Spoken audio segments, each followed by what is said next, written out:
Hello and welcome to the Winner Circle. I'm your host, Dr. Sean Hubbard. As you're aware, on the Winner Circle, we like to focus on primarily the ways of addressing challenges that affect us personally and those that affect our society. We like to pursue health. Here to help us pursue health and discover it in creative ways is a colleague and friend, Dr. Dharma. Dr. Chrisette, thank you for joining us on the Winner Circle. It's great to have you here. Good morning, sir. You got the name right. That was pretty impressive. Oh, yes. No, it's very, very important for me to start off right and getting your name right, and I wanted to make your dad proud of you as well. Speaking from a dad myself. You know, I'm really excited to talk to you because I've been following you.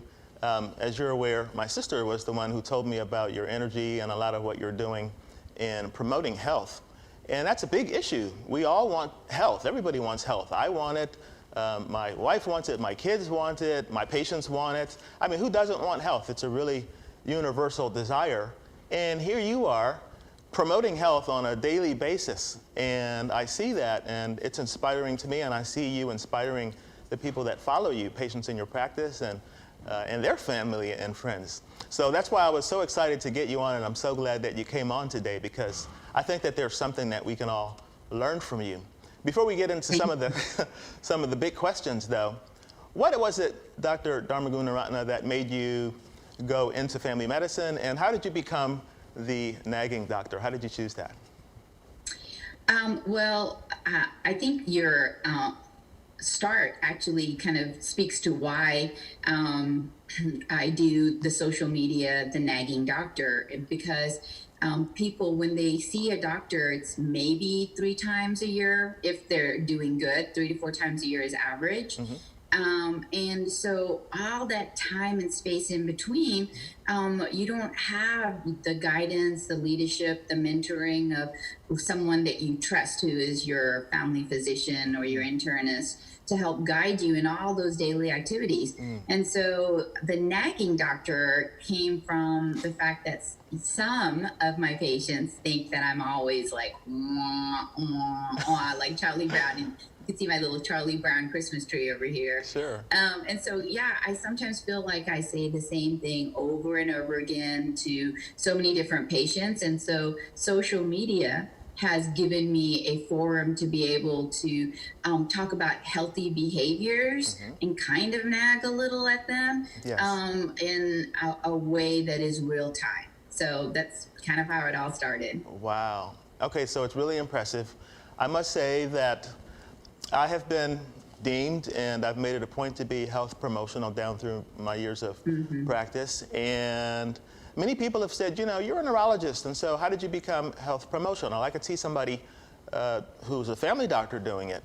And, you know, I took offense to that they couldn't see me doing health promotional activities. But, you know, you're the only one that I've ever seen, I'm talking about amongst all the doctors that I know, on social media and practicing, that I see promoting health. And I'm being, you know, hopeful, whole truthful about this. I've never seen anybody else doing it, and you're doing it on a regular basis. So it takes a lot, you know. I know it takes a lot of energy. And so I just wanted to say I'm impressed, and I'm proud to have you out there shaking the pom-pom and getting people to follow your direction. That's wonderful. Well, thank you. You know, it's interesting because initially, when I started to allow patients onto my Facebook feed, my friends who were physicians were like, "Well, wow, you let patients on your personal social media." And so it started off light because, as you know, I mean, family practice.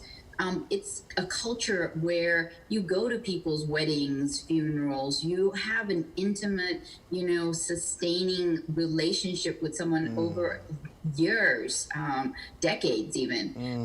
And so that is that forum to allow you to really make effective change. Sure. And so you're right that I honestly, when I think about it, I think about all the other physicians I have on my feed, and I've never actually seen them discuss or talk about healthy behaviors and even on their professional feeds, it's very sterile and very momentary. Yes. Or you have people who are doing it as a job where they are more advertising or trying to get likes, you know. And I think my real objective and mission is just to inspire by example, you know, just to live your life in the healthiest and most transparent way possible, and allow people to see that, you know, we as physicians aren't really that different. We struggle with the same things that they do, and that healthy behaviors and wellness is something that doesn't have to elude them.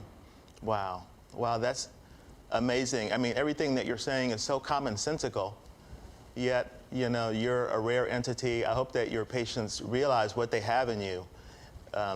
It's rare. I haven't come across that, but it's so commonsensical, and so I really appreciate you. You have your hand on and your thumb on the pulse of something I think is really special, and that is a variety of ethnicities, variety of ages in a metropolitan city. I think you have your finger on the pulse of a wonderful cross-section of America. And so, you know, you have a very interesting perspective that I wanted to understand, and I think we can all learn from it in a winner circle. So the question is, what are people coming in complaining of these days? I mean, this is a special moment. I mean, you know, we already had probably more chronic diseases than we needed, and now we have job loss and lots of other things going on, pandemics and the usual things that we use to keep ourselves balanced. What are things that people are complaining of most these days? Well, it's your typical, ranging from headaches to, you know, chest pain, stomach issues. But when you really dive deeper into just even those examples, a lot of it is related to kind of their situation, and anxiety and depression.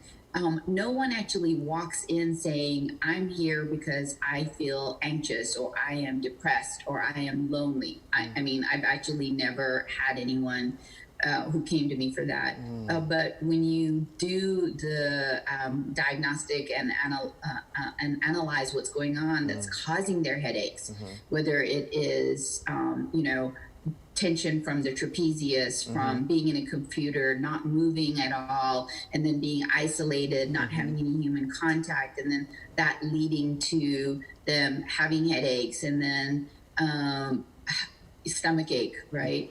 Just eating bad, eating all the time, really poor eating habits because they don't have time, or the COVID pandemic has really affected how people feel about going out, to even to the grocery stores, to going out and just being with other people. And so it presents with these symptoms of common ailments that really have a different underlying etiology. Etiology, for those who might not know, is cause, right? Wow. And so I think the biggest symptoms are the typical symptoms, but the underlying root is really related to anxiety and depression during this COVID phenomena, related to all of the financial strain, the isolation, and the fear. Fear is a huge stressor. Wow, wow. So we want to be healthy, but we have all of this other stuff going on. And it sounds like what you're saying is that we're kind of overwhelmed and kind of anxious. If we were to hold up a mirror to ourselves, it sounds like that's what you're describing, that we're really just overwhelmed. Is that a summary? Yeah. I mean, and my patients, you know, so we have a limited amount of time to see each patient, you know, that's just the way medicine is today. I mean, it would be lovely to have the ability to be a concierge doctor and just, you know, see one person an hour, but that's just not the way it is under medical insurance, which is what most people can afford. Sure. And so trying to manage that kind of overwhelming emotional issues in a limited time frame is overwhelming to me because I mean, I feel their pain and Right. I want to be able to help them in a meaningful and significant way that isn't about just prescribing a pill. Right, right. The actual doctoring part. I mean, if we really, Exactly. The uh, doctoring the part. doctoring part, Correct. the hard part, and the part that requires us to be very empathetic and understanding. So you have your finger on the pulse of our healthiness, I think, and I wonder if you could give us an idea. I want to use something objective, maybe, let's say blood pressure. If you could describe our healthiness right now in America, in the cross-section of folks that you're seeing, if you could describe it in blood pressure terms, what do you think it would be like, our healthiness? Yeah, I think we were all septic and hypotensive. So if we use that as a analogy, right? Blood pressure being normal, ours would be very, very low. Practically thready. I mean, I know a doctor understands what that means, but when you're really sick and when you're in the ICU and when your body is crashing, your blood pressure goes really low. And that's a sign to doctors that something is really wrong and that you have to do all kinds of things to keep this person alive. And Sure. that's really how I feel right now, that I need to try to do everything possible to keep them alive, and alive in a sense that is more than just functioning. Yes. To keep someone alive and to resuscitate them back to health is just what my objective is. I think honestly, medicine is trying the best that they can to just hold everyone together and to get us through this really hard moment in history. And so if we use blood pressure as an analogy, I would say that it's very, very low dangerously, and that we need to do everything possible to give everyone volume expanders so that they can come back, a little hydration in the form of, just honestly, and this is going to sound super quirky, like just love, empathy, kindness, caring, and that ties into movement to help your endorphins in your brain. And I believe in that just to every core in my body. And healthy nutrition in a very simple way. I mean, teaching people that everything is not about losing weight and diet, even though they relate that to health. That it can be as simple as, how do you feel today, and what can you do to feel better today? Wow, wow, incredible. I mean, you say it might sound quirky, but now I get it. I mean, love of all things, certainly a big treatment, and can't get around that. So, you were talking about the symptoms, and I was wondering if those symptoms and our circumstances are translating into health conditions. So the question is, what are the most common health conditions that you're treating right now at these times? Well, I mean, everyone has gained the COVID 15 to 20, actually, So weight gain due to poor eating habits and just completely being sedentary. I mean, literally, people roll out of bed, put on a shirt, and then sit in front of their computer. And so you don't even get walking to the car anymore.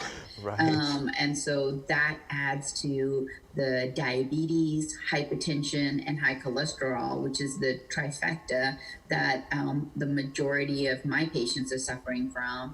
And, the root cause is singular. It's just unhealthy behaviors causing diseases that have significant impact on them that are preventable, treatable, and curable. I mean, it's just a tragedy. Wow. I totally get what you're saying. You touched on one very key issue when you mentioned that they're preventable conditions that we're all living with. And I think we'll take a break momentarily, but when we come back, I want to ask you more on that. I'm going to ask you the big question, that being, what do you want to see your patients doing more of? Like if everybody followed up in, let's say, over the next month or so, and they said, Dr. Dharma, look what I'm doing. What is it that you would want to see them doing more of? But we'll take a break and we'll come back and take on that topic. See you in a brief moment.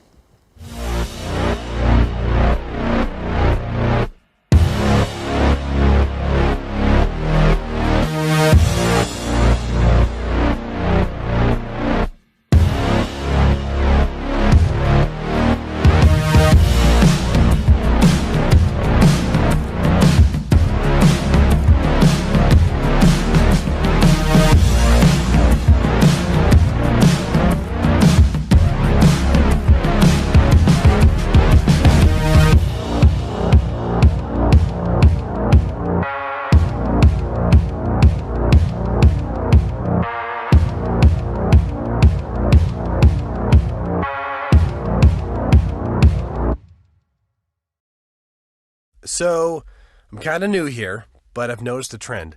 My human does this funny thing where she goes around and gets all my toys, and then she hides them in that basket by the door. But it's always the same basket, and it's always in the same place. And then she acts so surprised when I find them, but, she's putting them in the same basket. Again. It's like, hello, that's where you put it last time. You were the worst at hide and go seek.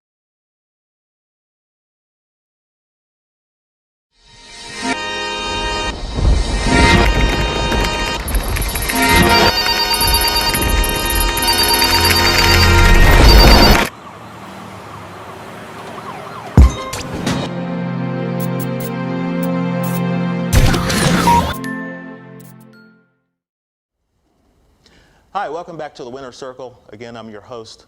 We're having a great time talking to Dr. Chrisette Dharma Gunaratne. She is helping us to understand where we are from a health perspective these days. As you're aware, she is a family doctor, but she has a ton of energy, and she's seeing a wonderful group of patients that represent really a lot of what America looks like.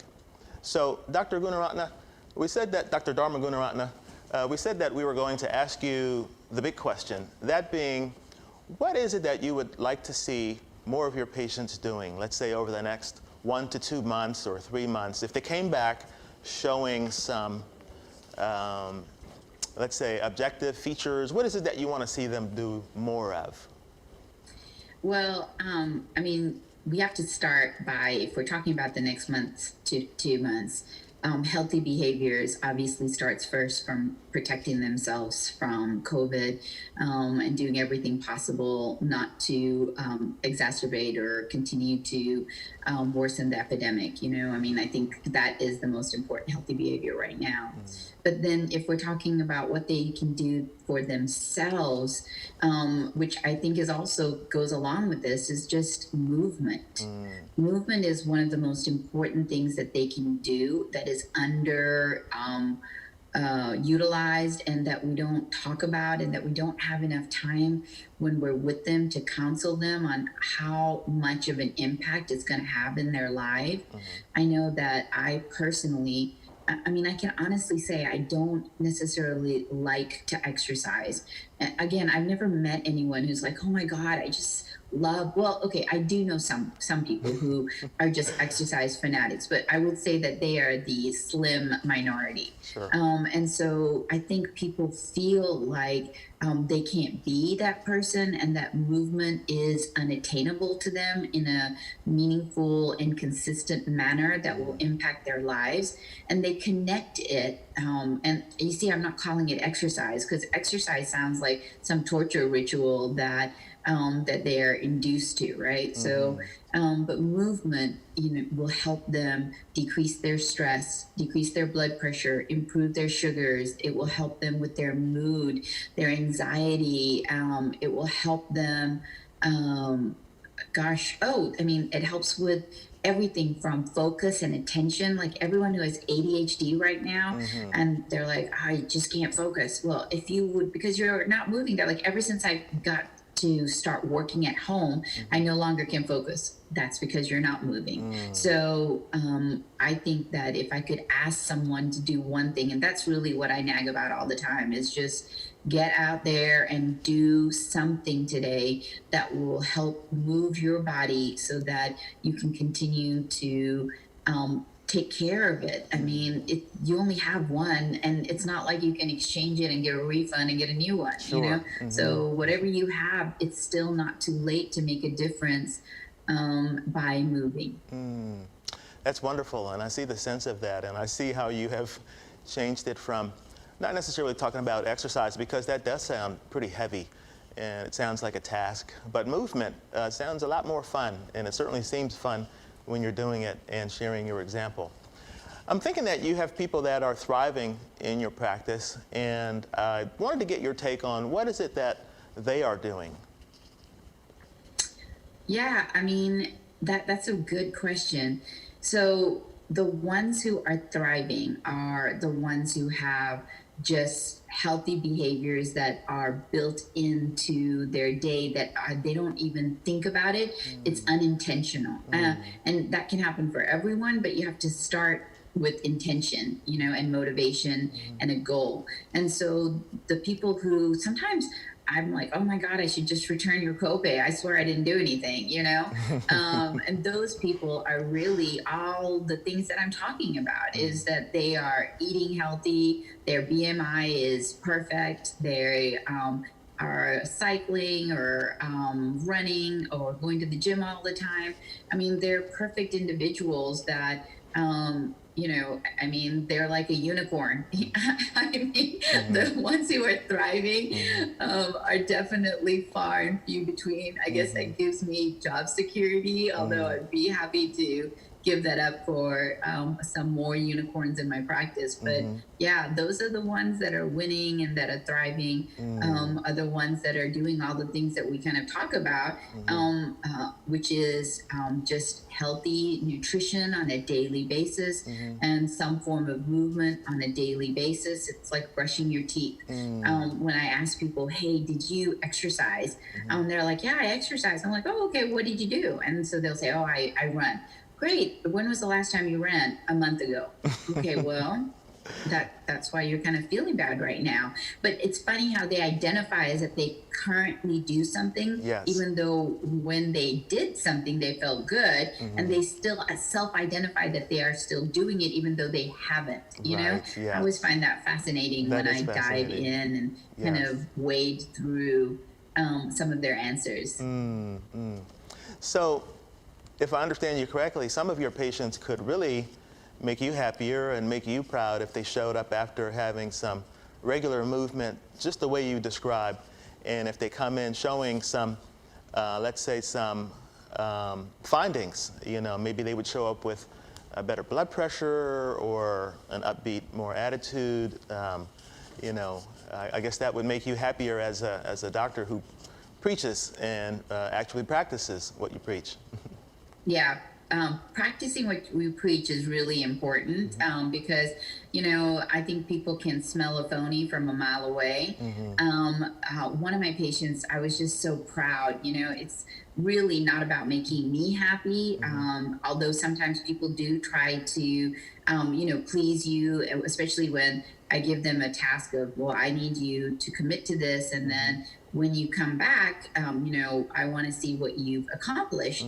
And so I really now do what they call motivational interviewing. Before, I used to sit and be like, oh, if you don't do exercise and diet and lose weight, you're going to die of a heart attack and kidney failure and just like threat after threat. And then as medicine changed and we learned as a community that scaring and threatening people really did not engage them. Doesn't work, no. I changed, you know, I mean, that was what I was taught 20 years ago. And so then I realized, well, how you help people change your behavior, which is the doctoring, as we discussed, which is super hard to do. And sometimes it's those smallest goals, like, wow, you ate a kid's McDonald's hamburger instead of eating a Big Mac. And that was your accomplishment today. And good job, you know? Absolutely. And so learning to celebrate their wins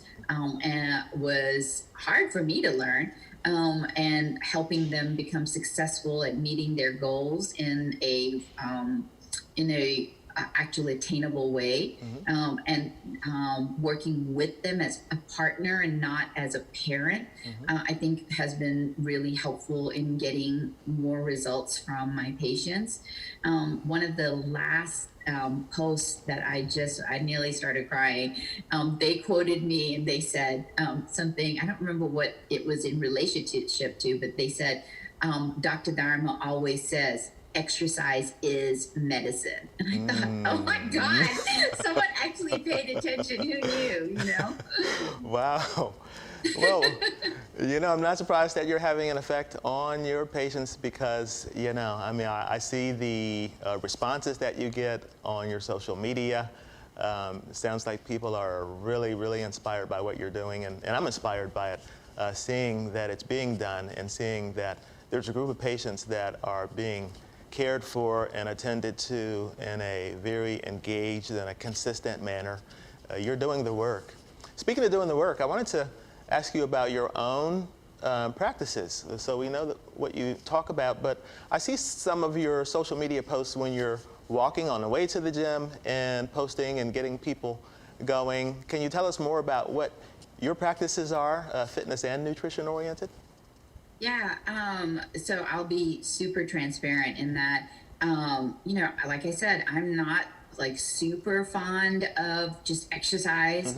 And so I have to always like really change it up a lot to keep myself engaged.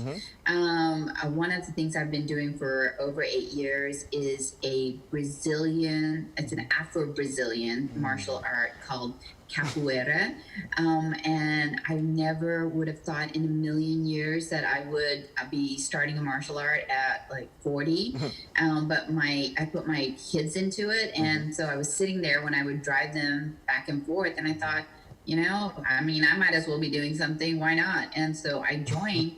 And now I am just as much a proponent and really engaged in constantly learning capoeira and like moving in it. And it is really a form of moving meditation. It has dance in it. And then of course, a actual fighting component, which is, if you ask any of the guys there, that's the main thing that they do. But I find it to be just so uplifting and brings me so much joy. Sure. When I was in college, I was a dance kind of major. And so I really love dance. And so, I'll throw in some hip hop classes or salsa classes at times, Wow. and I love African dance. Wow. I just has such a rhythmic beat, and it kind of goes along with the capoeira as the samba. So I'm always doing something different. Wow. I'm signing up for a class, watching a YouTube, Yes. Constantly just learning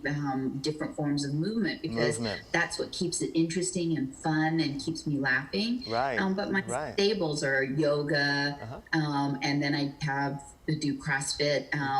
And so I'm not really a runner, but I'm gonna put some of that kind of movement with the walking in, and so I'm always changing it up because sunlight I think is super important. Right. And so I try to do activities outside as well. So you can see I just try to do so many different things. I'm not necessarily great at any of them, but I love it and it makes me happy, and so that's how I keep myself going. Dr. Dharma, you described a lot of movement just now.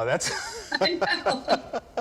That's a ton of movement. My heart rate is starting to go up and blood pressure just hearing about all that movement. Different forms, fighting, dancing, walking. I mean, you're on fire. As I said, your folks are lucky to have you as their family doctor, and I mean that from the bottom of my heart. I wish that more people could follow you, and they can follow you. Where should people follow you that are not necessarily in Dallas? I think you're practicing in Dallas. So how can people follow you and find you? I would say a lot of the stuff I do is on the Nagging Doctor on Instagram and Facebook, and they're always welcome to follow me on my personal page, Chrisat Dharma Gunaratna, as you so well pronounced it.